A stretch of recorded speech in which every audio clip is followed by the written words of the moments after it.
The ball screw efficiency and life calculator helps you quickly determine efficiency, life expectancy, and torque requirements for your ball screw applications. Let's look at the 4 input fields. First, enter your lead in millimeters. This is the linear distance traveled per revolution.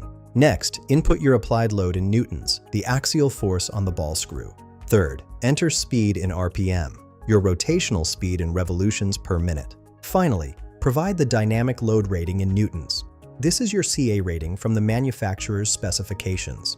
For this example, I'll use 10 millimeters lead, 10 newtons applied load, 10 RPM speed, and 10 newtons dynamic load rating. After clicking Calculate Ball Screw Parameters, we get 3 critical results. The efficiency shows 80.0%, indicating how effectively the ball screw converts rotational motion to linear motion.